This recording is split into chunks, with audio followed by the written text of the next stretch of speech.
Welcome into the PHNX Sun Devils show, coming to you live from the one, the only studio today, presented by Circle K. Head to any Circle K Arizona location where you can get any size Polar Pop or Froster for just 79 cents now through September 3rd.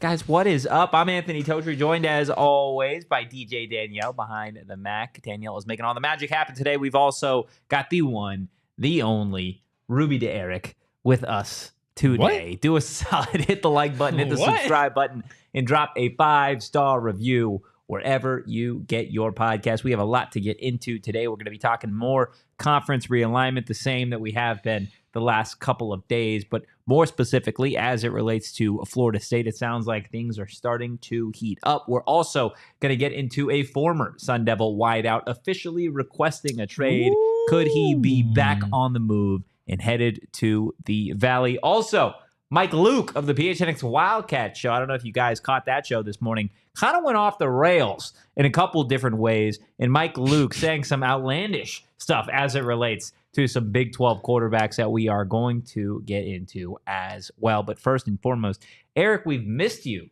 I missed you. Yeah. In fact, I came back here and the first thing you started doing is insulting my appearance. That's I didn't how much insult your appearance, Listen, bro. Chat, I did not chat, insult your appearance. If you're listening on audio right now, I need you to pause.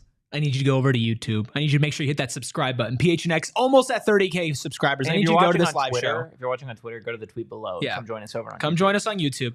But I need you to look at me. Okay? Me and you, chat. They're over there. Do I look like one of the blind mice from Shrek? I think he does. I said that the moment. I hate it because you're right. The moment I hate it because you're right.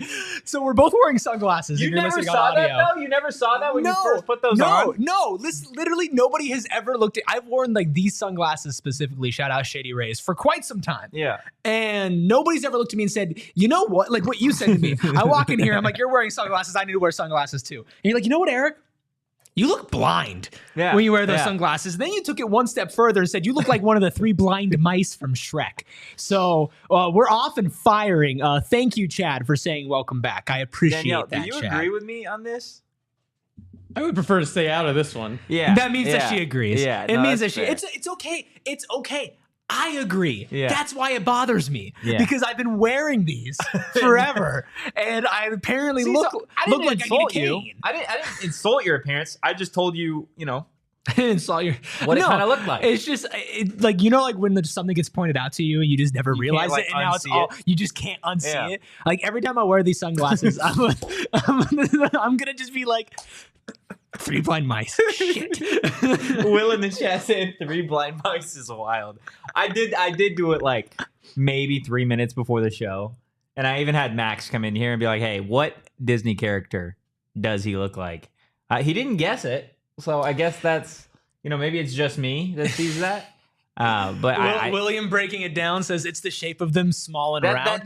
They're square. They're not even round. No, right? But the lenses are pretty round. I used to wear the circular ones. Those did not look good on me. Yeah, those did not look good on me. Those are not for my head shape. It's tough. It is absolutely tough. Sharon's here. Will's here. Chad's I can see here. The chat. That's I can fair. see you all. Well, you're looking over there now. So listen, I can see the chat. You need to calm down. You need to calm down. Totri. Okay, I've been saying this.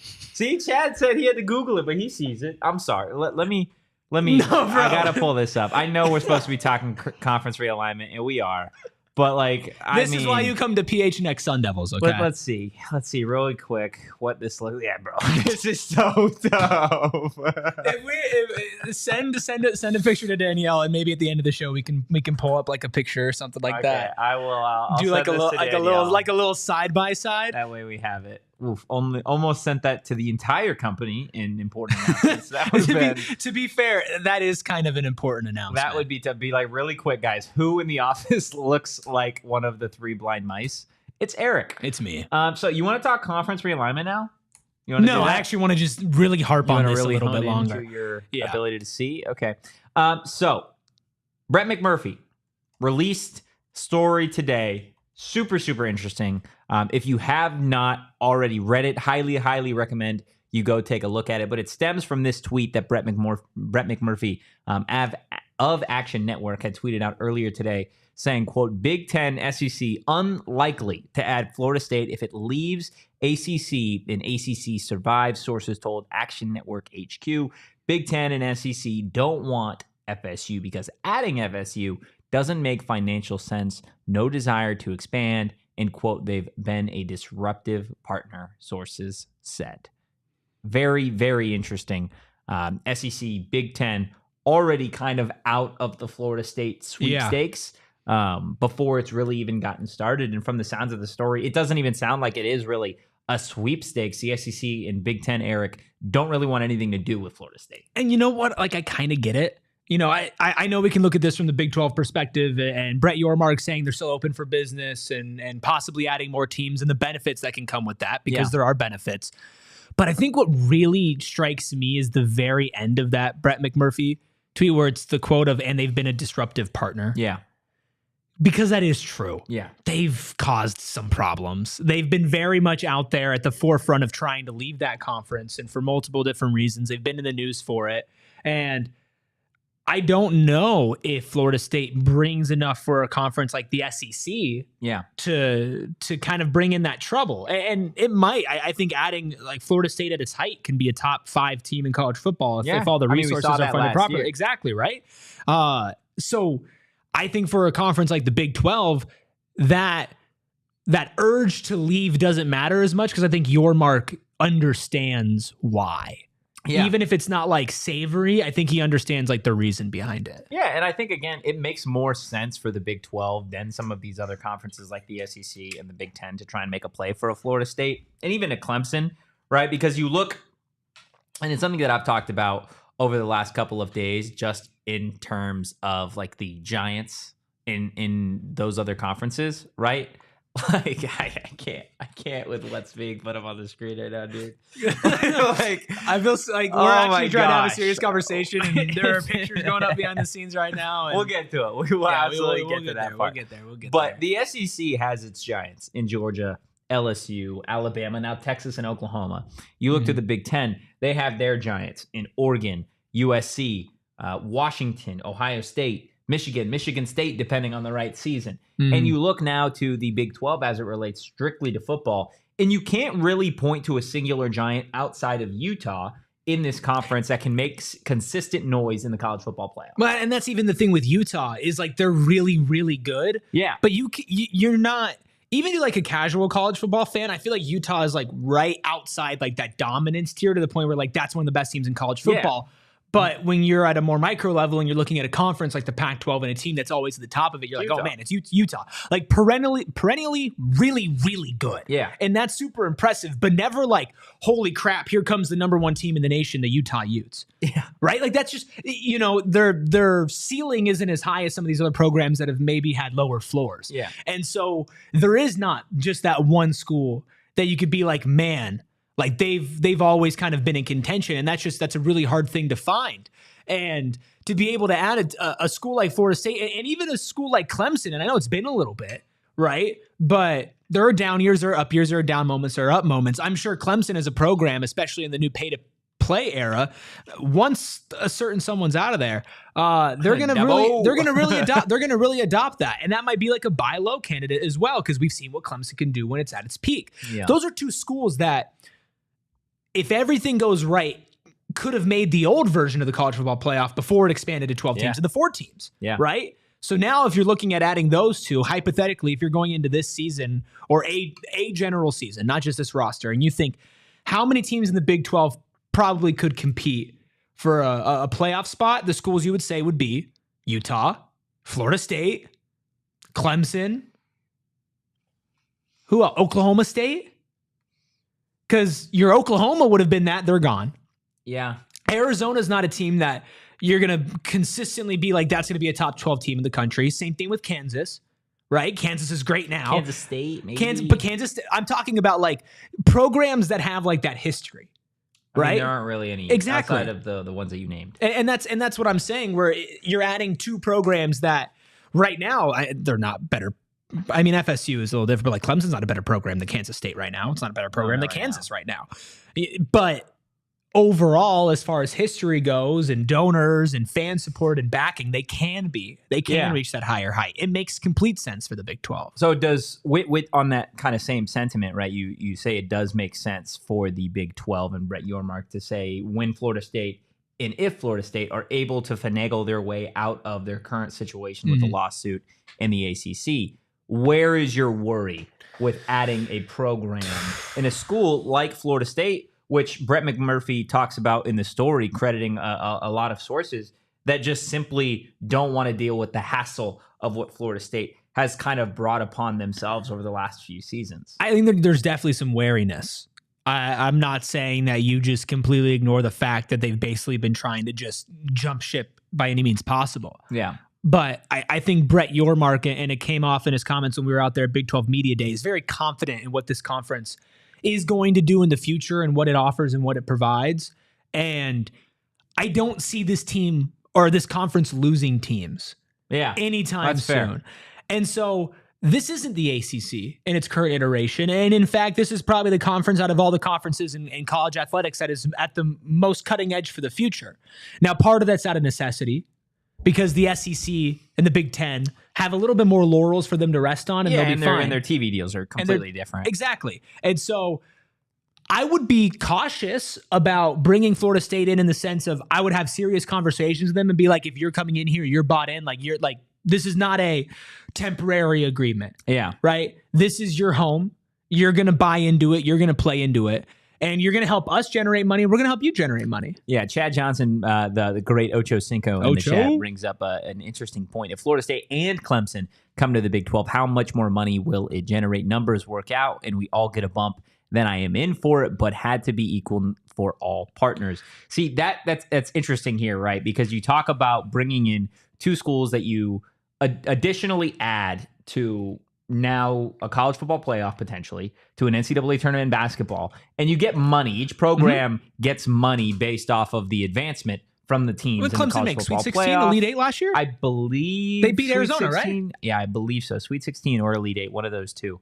It might have been the Elite 8, to be honest with you. I think they made it to the Elite 8 because I think they beat Arizona to go to the Elite 8. get to the Elite 8. But you get money for the advancement of all that stuff, right? But at the end of the day, in terms of revenue, that's the question, right? Is how much money can Florida State and Clemson bring to the Big 12? And is it enough to make up long-term for what these schools, again, would have to be like, okay, we've already taken a piece of the pie from the 16 or the 12 schools. Now we're dividing it. Now we have to divide again to go out here and make sure that we have enough of a TV revenue deal to give to these schools. Yeah.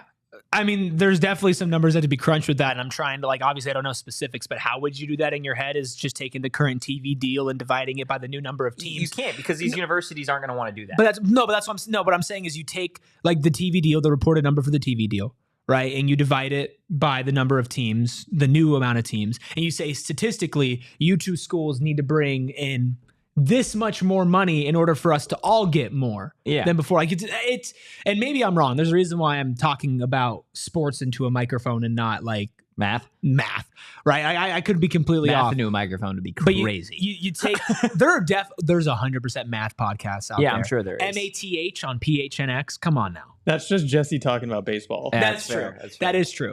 No, but if you take the original, how much each school would get in its current iteration, current deal, and then you take what it would get if you add two more schools. Yeah. And then the difference between that, you say, can Florida State and can Clemson realistically make more than what this difference is? I would probably say yes, because again, we're not talking about Stanford, right? We're talking about Florida State as a program that could be a top 5 team in college football. We're talking about Clemson that made an Elite 8 and lost to Alabama. These are schools that have deep roots of like very strong fans and fan bases. Yeah. And that is not indicative of why they're trying to leave the ACC or why Florida State would not be wanted by these other schools.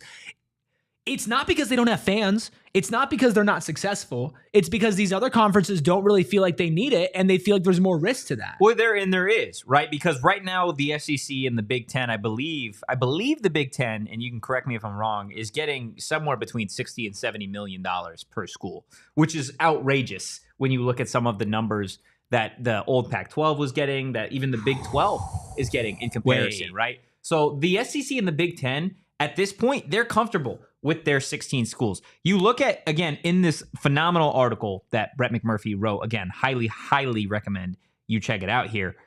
Just talking with the SEC commissioner in terms of adding these other schools and kind of why there isn't really any appetite to go out there and get it. It's simply because they're happy with what they have, right? We can feed the schools that we have as is right now, and we could do so better than just about anybody else. And we don't have to worry, right? We just added Texas and Oklahoma. We just took the Big 12's best two schools in football. And mind you, as much as people love college basketball, college athletics revolves around college football. That is the way that the cookie crumbles every single day of the week. So it makes sense why the SEC and the Big Ten wouldn't want to add Florida State. Now, again, this article doesn't necessarily include Clemson in this whole thing, but from everything in this article, it sounds like Florida State completely out of the equation when it comes to those two major conferences. Now, if the ACC splits and kind of dissolves entirely, which, let's be real, if Florida State and Clemson do decide to leave this conference, that's what's going to happen, unless they make just a magical turn of events. There isn't really a way for that conference to continue.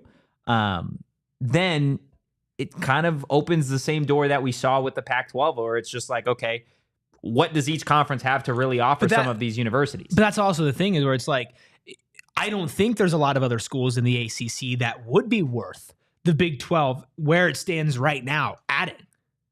I don't really see that, because I'm looking at Nielsen right now, which, if you don't know what Nielsen is, they do ratings for TV, for radio, markets, big numbers, exposure, everything like that. And first of all, like, the exposure for the SEC and the Big Ten compared to the Big 12, it's not on the same level. Yeah. And we can love the Big 12 all we want. Like, that's just facts. That's just the way that it is. And we're talking about football, just football TV exposure right now. Listen, the ACC grew more over the last 2 years than the Big 12 did when it comes to average exposure when it comes to football. Yeah. Okay. And if this conference disintegrates because Florida State leaves and because Clemson leaves, and you don't get one of those top two teams, then you're next. But like, either that or you're going to be fishing for teams that aren't going to bring you nearly as much value, right? And if you're like, oh, well, we're going to expand because these teams are desperate, and now we're going to be adding two new teams. Like, that's what I'm saying is, if this is going to disintegrate, and even right now, Florida State does not have leverage because apparently nobody else wants to take them. Yeah, you could probably get them in and at a relatively good deal. And you're talking about a team that could compete for a top 6 seed in a college football playoff, like, within the next couple of years. Mike Norvell's a great coach. Yeah. It's a great program. Clemson, I don't like Dabo, but there's a lot of history there. When Dabo leaves, there's still going to be a lot of support. Yeah, that's fair. You also, I think, and this is something that I don't think gets discussed enough, right, is the individuals in play here are very, very intelligent businessmen and women. And the idea to flat out say we don't want Florida State because they're a problem, right? I'm interested to see what that does for the Big 12 and Brett Yormark, right? Yeah. Because then it almost feels like, hey, it's free. They're ours. But I feel like there's got to be a little bit more under the surface that is not getting said when it comes to why the SEC and the Big Ten flat out are so willing to say, we don't want Florida State from a business perspective. They're willing to say that now, but like, it's not confirmed, right? Like, from a business perspective, they could be bluffing. From a business, exactly. From a business perspective, they could be all about bringing on Florida State. Do you have the Big 12 low ball? They don't want Florida State to feel like they have power in the situation. Yeah, because you have to agree to all sorts of things when you join a new conference. Like, ASU didn't obviously get paid a share of the media rights deal for the Big 12 this year, but they will next year. Yeah, right. You might go to Florida State. At least not all of it. Yeah, like you're going to go to Florida State and say, you know what, you're going to take a smaller share. You're going to take less money. like all sorts of different guidelines. And I'm not saying I'm smart enough to lay out everything like that, but there has to be some sort of negotiation and everything like that. And listen, if you're the SEC, you don't want to rest on your laurels. The Big Ten, as far as growth, almost doubled the amount of growth the SEC had from an exposure perspective. Not saying Florida State and Clemson completely solved those problems, but I think even William said in the chat, said the SEC makes sense from a location rivalry perspective. This could just be something that they know, and they know that if they come knocking to Florida State will say yes to the SEC. So why go out there and say, we would love to keep you there, be kind of the bad guy when it comes to dismantling the ACC, and then have no leverage in bringing that team over? I don't even think there's like the idea of like, oh, we're the bad guys because we broke this conference. Like I think that idea is totally just ridiculous, because that's on the conference commissioner and that's on those chancellors and university presidents to figure out how to be in agreement of, simply how you run your conference. Will in the chat saying that UNC, Duke, and NC State aren't going to bring value to anyone. That's not what I'm saying. I think you have to evaluate the value versus what you are already working with in long term. Is it going to cost you money? Right. And again, if you want to expand it to basketball, you totally can. But at the end of the day, when it comes to football, college football is significantly the driving force in revenue for athletic programs across the nation. Right. Whether you're talking about a really good basketball program or not, yes, those universities from a basketball perspective, from even a baseball perspective, are likely going to bring value. You're going to bring fans. You're going to bring, new TV markets. You're doing, adding a whole lot of value in and of itself immediately. But long term, we're talking about tens of millions of dollars that other universities are going to have to put on the line as a part of their TV revenue deal, when the value that we're discussing isn't an immediate turnaround. It's not an immediate investment that you're getting by adding 2, 3, 4 schools to the conference, right? Like you said, the schools joining the Big 12 as it stands right now this year, Utah, Colorado, Arizona, and Arizona State, the revenue that they're getting from the TV revenue deal isn't the same as all of these other schools immediately, because the value isn't there immediately, right? These other university presidents, Texas Tech, TCU, Baylor, they're not just willing to sacrifice tens of millions of dollars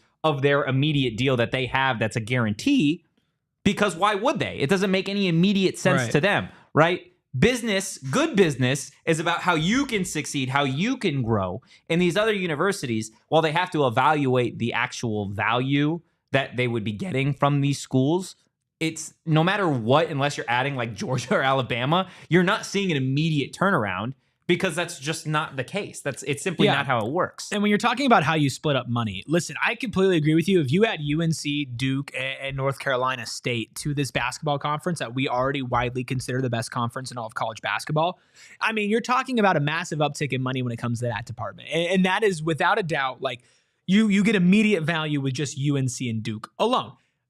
But when it comes to how much money all of these schools are going to make, when you start adding to the conference, and yes, football is unfortunately listen, if Duke had as good of a football team as it had a basketball team, it would make triple the amount of money. Yeah. Right? That's not taking anything away from basketball or the importance of it at all. It's extremely important, and it does make a lot of money. And it is when you talk to people about the investment in college sports and about what programs are the ones that drive the most money right now. It's football and it's basketball.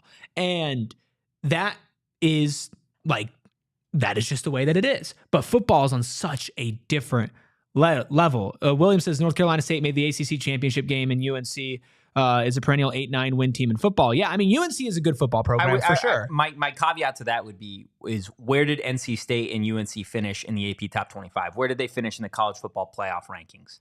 Right? And if you can't guarantee that you are adding a program that is at least on the way up, consistently going to find a way to at least be in the round robin of the college football playoff, now expanding to 12 teams, then the immediate value is not there, right? The Big Ten got the best immediate value of any of these other conferences, even the Big 12, adding 8 schools over the last 3 seasons. Losing Texas and Oklahoma immediately hurts. If you gave me Texas, Oklahoma, and all of the schools that just joined the Big 12, and we're then, again, talking college football, Texas and Oklahoma are 1-2 in that conversation. Even with Oklahoma having a bad year, even with Arizona beating them in a bowl game. Year over year value when it comes to college football, you're getting the most bang for your buck with Oklahoma, right? Just based off of what they have done. Now, the Big Ten added easily the 4 best schools when it comes to immediate value in college football. You add the LA schools, which say what you want about the UCLA Bruins and how piss poor they are. You're bringing in a Los Angeles market that is already tied to USC, which is huge. You're bringing that rivalry, again, regardless of what UCLA does on the field. You add Oregon.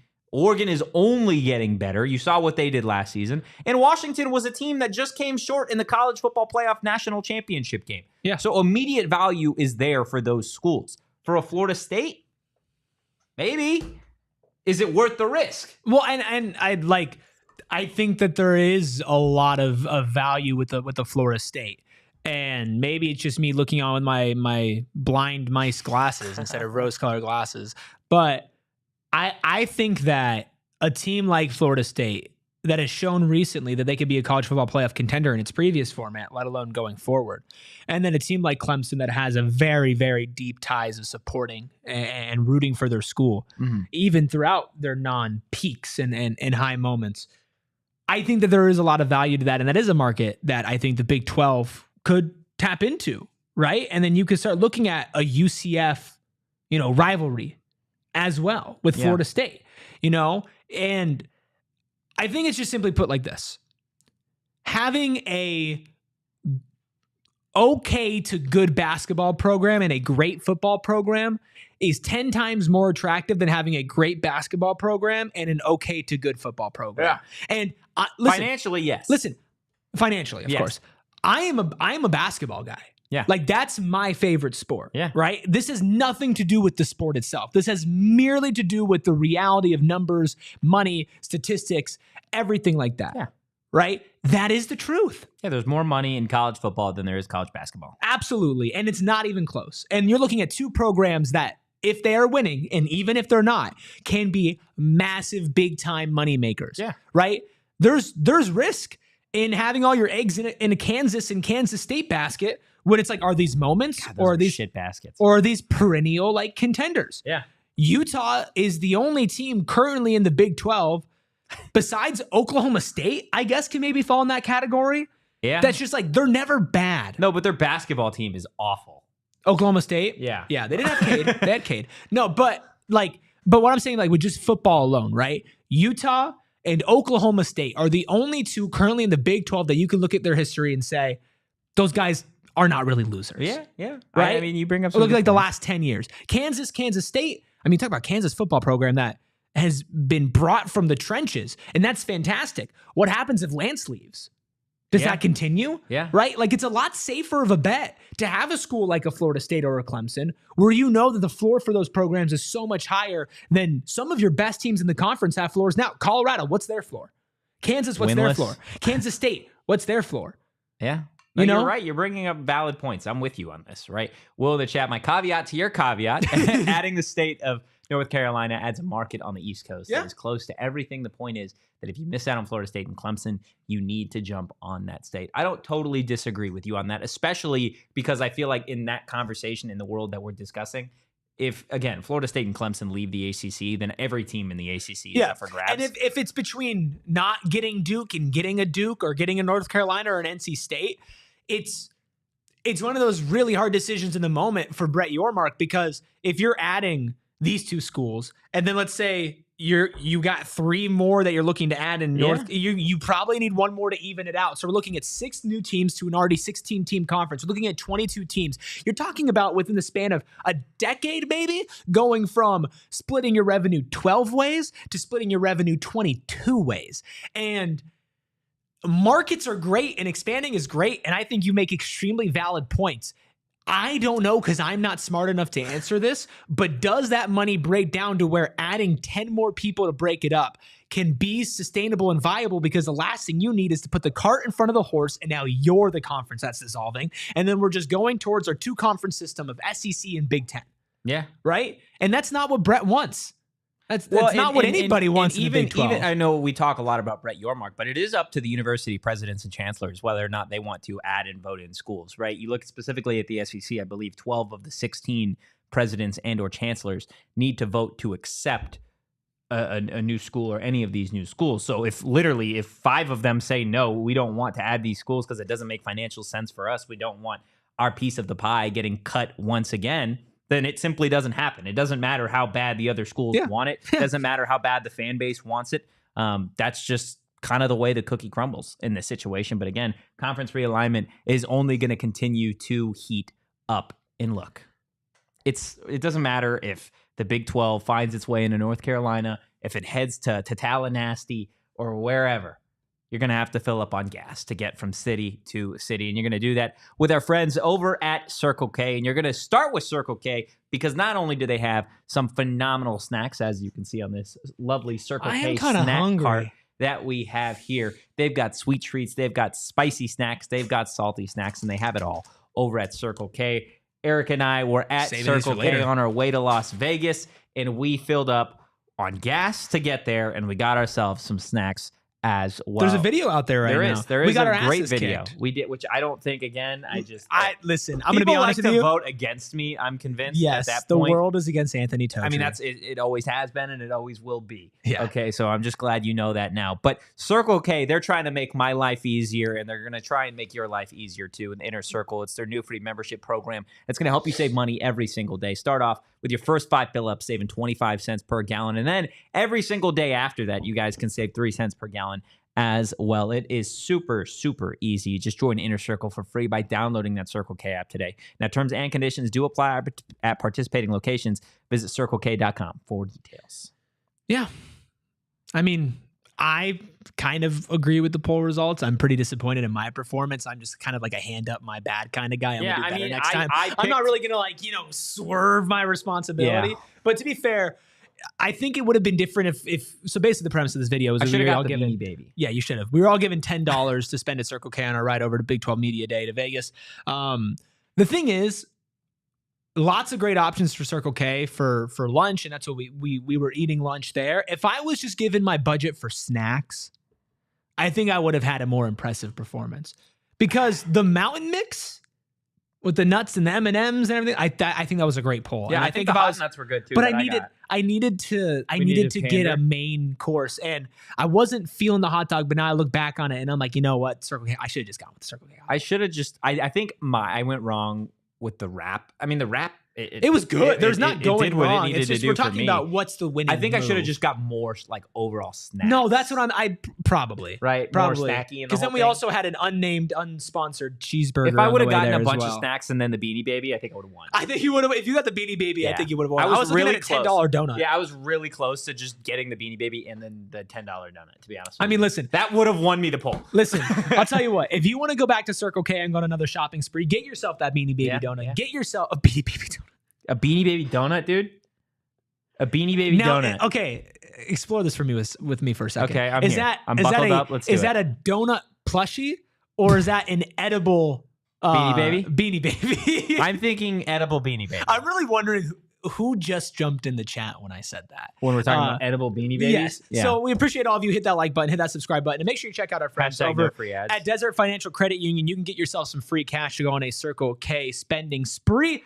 And listen, it's always a good time when I can tell you about my personal friends over at Desert Financial Credit Union, because they literally are not just my personal friends, but they have been the personal buddies. They're the personal friends. Wow.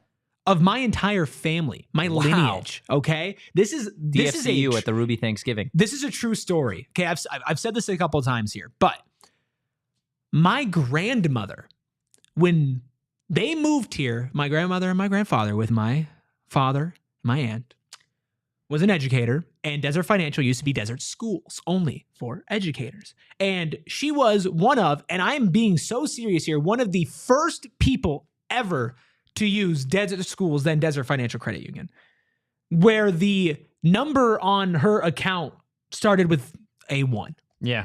Like the beginning, okay? That's OG. That's OG. Then it's gone through my parents. Now it's gone through me as well. So our friends at Desert Financial Credit Union have not only been here for more than 84 years. Here, I mean, they're not even really our friends anymore. They're like family, right? I mean, they are basically, they've been in my family for generations. And right now they want to give you $200. The place where you're supposed to keep your money wants to give you money. That just does not happen. But before I tell you about that, I just want to tell you about all the stuff they do. They do your basics, your checkings, your savings accounts, but they also help out with mortgages, loans, credit cards, investment options, and more. Or what I like to deem the Erik Ruby special, which is losing your debit card and having to go and get it replaced. If you do get it replaced, they have 3 different ASU Visa debit card designs as well. And right now, if you open up a free checking account online, you can get $200 plus your choice of those 3 Arizona State University debit cards. All you got to do is go desertfinancial.com/ASU to get started. Get your $200 and spend it at Circle K, getting all the Italian wraps and chicken Caesar salad wraps that you can possibly imagine. What are the odds that's actually Bobby Hurley in the chat? I mean, listen, I kind of think about that where it's so easy to make a burner that Big 12 Bobby. I think if I was Bobby Hurley, I would make would you just be like a Bobby Hurley Stan account and be in the chat. Hobby Burley? Abby? Abbe? I'm here for it. All right. I feel like the people who've been here for the last 3 minutes and only the last 3 minutes are like, what the hell? Where's the ASU talk? Where's the actual? Yeah. We're gonna let's get back to it. Let's put our big boy pants on. What if we didn't know? Like just for a second. Hey, listen, I'm always down to rip. I just want to see what you look like next to the. Oh my God, we're pulling it up now. Let's go ahead and pull this up here. I want to know if the chat agrees with me. I think the chat agreed. I don't think anybody was like, no, well, don't now say there's that. more people in here, dude. This is crazy. This is a spitting image. You are the 4th blind mouse. That's exactly what this is. That is impeccable work by Danielle here to put up the side by side. This is what I was laughing about earlier. Erik, I'm sorry, but this is who you are now. You know what doesn't help? What? That I'm so scared where you're going. That I am so white. Yeah, there it is. And that the 3 blind mice are all white. Yeah. And you have the best tan though out of the for you guys. That's maybe the meanest thing you've ever said. Like it's I think it's the paleness with the straight black frame and shades. Yeah. I think that's really kind of what does it in. But listen, I can see I see you right here, Totri. Yeah, okay. I see you. I hear you. I'm not blind. Yeah. I promise. And I'll look right into the camera and I will say, I guarantee that I am not blind. And I am just wearing these. Oh, sorry, I missed. No, I am just wearing these because it's bright in here and it's a sunglasses kind of day. Yeah, absolutely. So don't come at me for it. Well, look, I am not blind. That's fair. I know you're not blind, but I think Mike Luke and Jason Shear, they might be blind based off of what they said this morning on PHNX Wildcats as it relates to the top 8 quarterbacks in this conference. Before we get into it, this is what the Wildcats had to say this morning about some quarterbacks in the Big 12. All right, now let's talk the top 8. The top 8 now is very appetizing, very scrumptious, as the people would say. Rocco Becht. This, to me, is really kind of the epitome of how deep the Big 12 is. When you're looking at Rocco Becht, and he's probably somewhere between about 6 and 8, Rocco Becht was a monster last year, and he's probably going to be a good again. The Big 12 Freshman of the Year last year, threw for over 3,000 yards, excellent touchdown to turnover ratio. I like Rocco Becht a lot, and he's not in the top 5. Yeah, he's not. He's not at all. I think he's around 8 or so. Big 12, like you said, offensive freshman of the year. Mike, he broke school records for a freshman for completions, passing yards, passing touchdowns. Like he is legit. He's going to have a very solid career at Iowa State. Very good quarterback. But like you said, yeah, he's probably like 8th. 8th is crazy. Yeah, I agree with what they said about, when you're just talking about him as a talent. But like, and we were actually listening to this show live in here in these very seats. Yeah. And we're like, let's just put out the 8. Like, let's just talk about it. Who is he not better than? Rocco Becht is one of the best quarterbacks in this conference. Yeah. Right. And I think when you're talking about this, you also have to take in account the jump that he's going to make and all of these other quarterbacks are going to make based off of having a year where they were at, right? Noah Fafita, for example, was a freshman last year, is going to make a jump as a sophomore quarterback this season. You would expect. Right? Yes. And you should expect the same from Rocco Becht, correct? Yes. Okay, so they talked about it. They brought up all the records that Rocco Becht broke last year at Iowa State, correct? Yeah. The Big 12 Freshman of the Year, Offensive Freshman of the Year, whatever. and you're going to tell me he's not a top 5 quarterback in this conference, I think Noah Fafita is a top 5 quarterback. And I'm not going to do order. I'm not going to give you my These are just people who you could put ahead of him. Who you could put ahead of him. That I'll listen to that argument. I'll listen to Fafita. I will listen to Shedeur. I will listen to Jalen Daniels. Okay. I think that's it. I mean, I would listen to Avery out of Kansas State just off of potential. Alone. I would put Rocco above. Okay. But I would listen. So we're looking at 4. Okay, that's 4. Yeah. You're looking at, and also Avery started one game last year? He started the bowl game. No, but that's what I'm saying is like, I wouldn't do that, but I see how some people talk themselves into it. Okay, fine. KJ Jefferson, people are going to want to talk about at UCF, which is fine. But if you want to put him in the conversation, fine. But we're looking at 5. But if we're being very liberal with who is included in this conversation, we're only at 5 right now. Can you put in any more? Oklahoma State. Bowman. I'm not putting Bowman in there. I'm not doing that. The dude from West Virginia. Cam Rising. I will listen to. I think Cam Rising, if he's healthy, is in that conversation. So we're talking conservatively like 6 or 7. Like we're talking about, and I kind of used this argument. We were talking about like Kyler being a top 10 quarterback or not being a top 10 quarterback. It's very easy to put like the numbers on things, but I think when you start listing people off, when you get to like 3 or 4, it's like, oh, well, that might be a stretch. Yeah. I think it's safe to say that person's in the top 5. Look, and again, I think there are certain quarterbacks. Can you do me a solid? Look up the quarterback for West Virginia, because I know there's a lot of people that really like him. Yeah. I forget what his first name is. Let's do KJ Jefferson just to start, right? And again, Garrett Green. Can you pull up his numbers? Because again, I know there's a lot of people that want to have this conversation and they want to do it strictly off numbers, which I will dance with you and we could do the number conversation. Okay, you ready? Yeah, let's go ahead. Give me let's do completion percentage. Okay, they don't have their completion percentage. Dear Lord, dude, where are you getting I'm looking at the WVU like football. Okay, website. go to ESPN. Yeah, my bad, guys. My bad, Chad. I'll do KJ Jefferson here real quick. Okay, KJ Jefferson, and this is just last year, completed 64% of his passes. Super solid. Rocco Becht, as a freshman, completed 62% of his passes. Yeah. Okay, so the edge there by 2% goes to KJ Jefferson. Again, this is strictly numbers. This has nothing to do with watching the game, because if you watch the game, Rocco Becht is a better quarterback than KJ Jefferson. He's a better quarterback than the dude at West Virginia. I don't even need his name. He's a better quarterback than Cam Rising. And you can make the argument that he's just as good, if not better, as like a Noah Fafita. I think you could make that argument. He's got a better prototypical build than Noah does. Yeah. At 6'1", 205. And then last year, right, again, continuing the KJ Jefferson conversation, KJ Jefferson threw for 2,100 yards last year. Rocco Becht threw for 3,100, a full 1,000 more. And if we're talking about Garrett Green, which I don't think Garrett Green is in this conversation to be better than Rocco, you're looking at 52.9% completion percentage. We'll call it 53. Okay, so significantly worse. Yes, 2.4K yards, 16 touchdowns, 4 interceptions. Okay, good touchdown interception ratio. Not as good as Rocco. No, good amount of yards. Not as good as Rocco. And a not great completion percentage. Not as good as Rocco. Okay, so then let's play the Noah Fafita game then as well. Let's do it.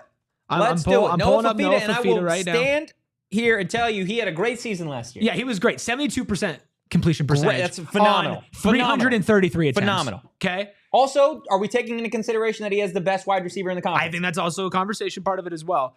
We'll call it 2.9K yards. Still worse than Rocco. Right. Okay. 25 touchdowns and 6 interceptions. 23 and 8 for Rocco. So he's got him beat on touchdown to interception ratio, and he's got him beat on completion percentage. Again, right? So there's an argument though. But Rocco hasn't beat him on yards. I think Fafita, if you go in right now, Fafita would be ranked higher than Rocco, but it's not this wide enough gap to say Fafita is a top 2 quarterback in this conference, and that Rocco is at the top of the second half of this. Yeah, no, there's not enough of a gap, and especially when you're talking about talent surrounding. I mean, we're talking about a good offensive line in Arizona as well. You're talking about one of the best wide receivers that we've seen in college football in the last decade. Yeah, the best wide receiver in college football right now, plus other offensive weapons as well. Yeah, you know, you're talking about one of the best players in the Big 12. Yeah, you know, so. I think Fafita, unfortunately for Arizona State fans, and it's like not what I like, but if we're just talking objectively, is one of the best quarterbacks in this conference, and especially as a freshman. But then you look at Rocco as well, and I think that you can put them in the same conversation. Yeah, I think you can, and I don't think that's a stretch at all. I think that people that disagree just haven't watched Iowa State football, which I mean, I don't blame get him. ready to learn Ames, Iowa, buddy. Like, Get ready to learn clean water, buddy. That's what's going to happen. You're going to play Iowa State, and you're going to be like, holy shit, who's this quarterback? And you're going to turn back to July 16th, Tuesday at 2:15 p.m., when Anthony Totri and Erik Ruby told you on the PHNX Sun Devil show that Rocco Becht is that fucking guy. I mean, I knew he was that. Listen, fuck the stats. Fuck everything else. The dude's name is Rocco Becht. Yeah. Have you ever heard of somebody that's going to look good in shorts and get taken in the top 10 of the draft? Have you ever heard of somebody? Rocco Becht, okay? Listen, based off the name alone, best quarterback in college football. Okay, best quarterback off the name I don't know. General alone. Booty is pretty good. That is a fantastic name. Okay, that's on the name scale, yes, but on the football name scale, being named Rocco and being a quarterback is like a cheat code to at least getting a Division II scholarship, minimum. Like that's all you got to do. That's name your the kid Rocco, and they're going to D2 at least. If you're better, just the name Rocco is going to kind of accelerate that for you. As always, I'm a massive name guy when it comes to breaking this type of stuff. We just had to get that out there. We were listening to that this morning, and I was like, there is zero way that we're just throwing Rocco Becht to the side here, and that he is all of a sudden the 8th best quarterback in this conference. That's just. Cam Rising hasn't played in a year. Noah Fafita is in the same age range as Rocco Becht, and also, mind you, has the best wide receiver in the Big 12. You could make the argument that he's the best wide receiver in the nation. Okay. Yeah. KJ Jefferson's changing schools and didn't do what Rocco Becht did last year at Arkansas. Shedeur Sanders doesn't really have an offensive line. No. You don't get it. When they were playing college football 25, they were talking about last year's offensive line. Right, that's what they were talking about. So well, they're so dumb. They're so dumb. So crazy. They're so dumb. Absolutely wild. Look, you want to talk NFL for just a quick second? Yeah, let's give it just a couple minutes here. Okay, so this tweet popped up on my timeline a little bit earlier today from the one, the only Mike Garafolo. I believe he is still with NFL Network. I used to call him Garofalo. Is it Garofalo? No, it's Garofalo. Oh, I did it right then? Yeah, you did it right. Love that. But back in my radio days, I did an update and I called him Garofalo, or like Garoppolo, but Garofalo. That's tough. And I had people tweeting at me like, you messed it up, buddy. Yeah, you're get ready to learn reporters. Get ready to learn Garofalo, buddy. So he tweeted this from a source saying, 49ers All-Pro wide receiver Brandon Aiyuk has officially requested a trade after an offseason of unsuccessful attempts to reach an extension. Despite a recent meeting, the Niners haven't been willing to engage in negotiations since May, so Aiyuk has respectfully asked out. And for those of you asking why we're talking about Brandon Aiyuk, well, Brandon Aiyuk is a Arizona State Sun Devil through and through. Yep. One of, I would say, the best Arizona State Sun Devil wide receivers over the last 2 decades. Certainly the best NFL career from an ASU wide receiver in the last 2 decades. Sorry, N'Keal Harry and Jalen Strong. Hey, N'Keal made that change to tight end, all right? You're right. So he is now officially a tight end for the Vikings. Minnesota Vikings. But Brandon Aiyuk, again, requesting a trade, I would argue he's a top 10, top 15 wide receiver. In that argument, in the NFL. Now, where does he go? Right? We need to find a new landing spot for Arizona State Sun Devil and current San Francisco 49ers wide receiver, Brandon Aiyuk. So let's go ahead. Let's throw up some options here. You've got the Arizona Cardinals. Could we see Brandon Aiyuk return home to the Valley? I don't know if they need a receiver, but they could. You could make the argument.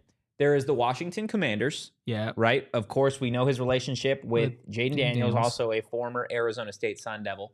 Again, I think you can make that same question that we did with the Cardinals. Is there a need at wide receiver? Right. With Scary Terry there, Jahan Dotson, some of the other guys that they were adding.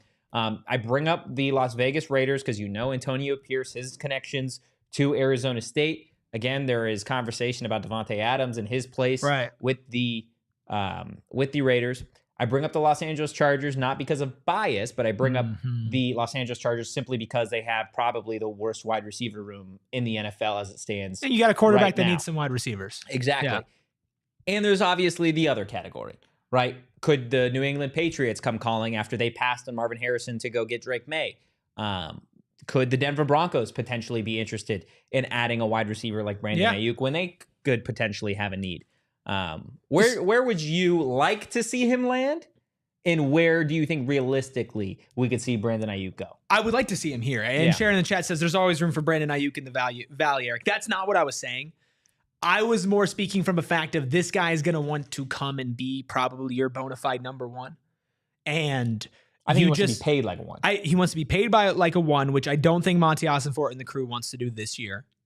And he's good enough to be your number one. Okay, so this is not me indicting Brandon Aiyuk at all, but if I'm talking just football fit, you already have your clear number one in Marvin Harrison Jr. You need to feed him. You need to grow him. You need to put him in that role because you drafted him to be that guy. You cannot come in and say somebody else is going to be the guy. Michael Wilson is set to make a massive leap in year two. Really good prototypical build and everything like that as well.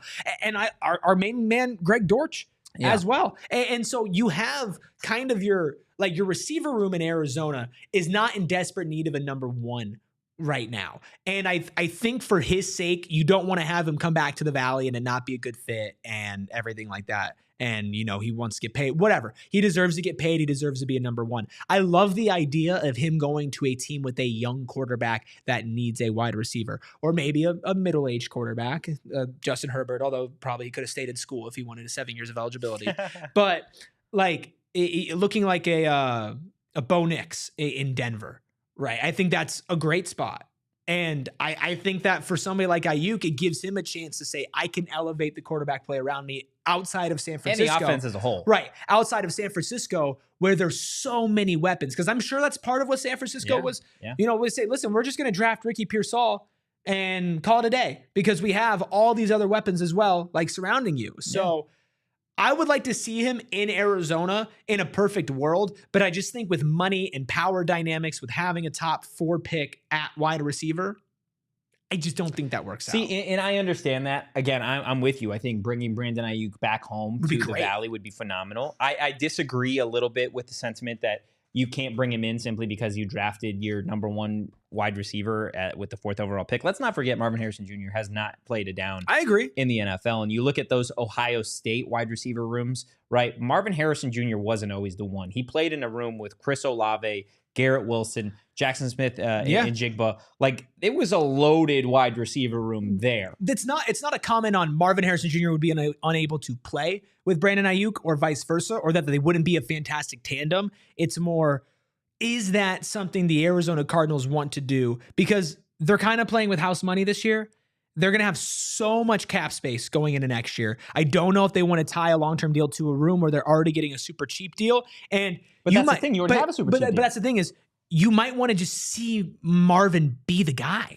I understand that, but again, I wouldn't be mad if they did it. I would not be mad. In the NFL, it is such a win now, right? Like, these guys aren't thinking, I can't wait to what we see next year, right? Especially if you're Jonathan Gannon, right? And you have the opportunity to go into Monty's office and talk with Kyler Murray as well and be like, hey, we have the opportunity to bring in a top 15 wide receiver. Yes, it's going to cost us money, but what top 15 wide receiver isn't going to cost you money? You look at the Houston Texans, for example, right? Nico Collins and Tank Dell were great wide receivers, and they would have been a great 1-2 combination heading into this season after a phenomenal year with CJ Stroud in year one. But what did they do? They went and found a way to go get a top 15 wide receiver in Stephon Diggs. Yes, he costs money. Yes, you could argue that the Houston Texans are a little bit further along in their process of success than the Arizona Cardinals. But at the end of the day, you do whatever you can right now to go win a chip. Now, I would like to see him end up on the Arizona Cardinals. Do I think that's where he ultimately goes? No, I think there is, we talk about it, where there is smoke, there is fire, and this entire process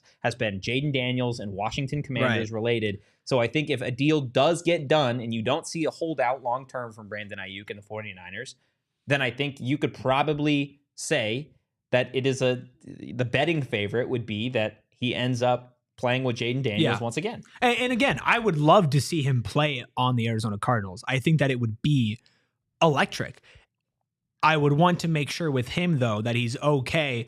I will pay you like a number one, but there will probably be games where you are not given the ball like a number one. And see, I think and I can't answer that for him, and I can't say he would say no. Yeah. Can't say he would say no, but I still would be cautious just because I don't want to put him in a situation where we're promising something and doesn't come back. That's obviously very niche and in the details, but I also think that there's a whole NFC West element to this as well with the 49ers. That's a great point. And I don't think the 49ers, these guys are smart, okay? And the smart take in the NFL right now is the Arizona Cardinals are that sleeper team that's going to have success. That is the smart take among all NFL, like media reporters, everything like that right now. It's like the niche thing to say, okay? If you don't think that Kyle Shanahan is uniquely aware of what is going on over here and being afraid to elevate that to be a massive threat immediately when they still have not gotten the job done, I think that also stops it. So then you look at a team on the other side of the country with his old college quarterback that I think is, if you're talking about wide receiver need, I would say the Commanders have more of a wide receiver need than the Cardinals do, considering the Cardinals also have basically a wide receiver in form of tight end and Trey McBride as well. So Washington, I think, would be almost like a perfect fit for that, just because I see that you're not an NFC West team, and it's a team that he's going to go and he's going to be clearly the number one over there with a quarterback that he has familiarity. I don't think with. he would clearly be the number one. I think he would clearly. I think be Scary the number Terry is the best. And if we're talking, and again, this is something that goes now deeper into the Cardinals conversation. I think if you're talking Michael Wilson, Jahan Dotson, Scary Terry, and Marvin Harrison, I think of those four wide receivers, the best current NFL football player is Terry McLaurin. And I agree. I agree, but I'm talking about like all of my points are basically more about like the future. Yeah. But again, right? Like, okay, you can't really gamble on your future in the NFL. Listen, I like Terry a lot. I like Terry. Terry McLaurin is a better NFL wide receiver right now than Marvin Harrison Jr. No. I'm talking about Brandon Aiyuk.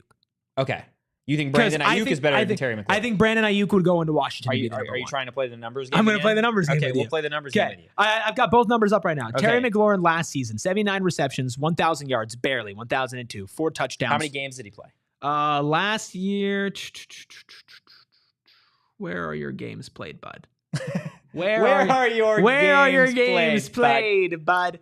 For some reason that's not here. Last year he played 17 games last year. Okay, so in 17 games he had 79 receptions, 1,000 yards, 4 touchdowns, 12.7 average. Not great. Brandon Aiyuk, and that is also remember Sam Howell. Correct. And surround and now brace yourself for this, man. But brace yourself for this, Totri. Okay, tell me.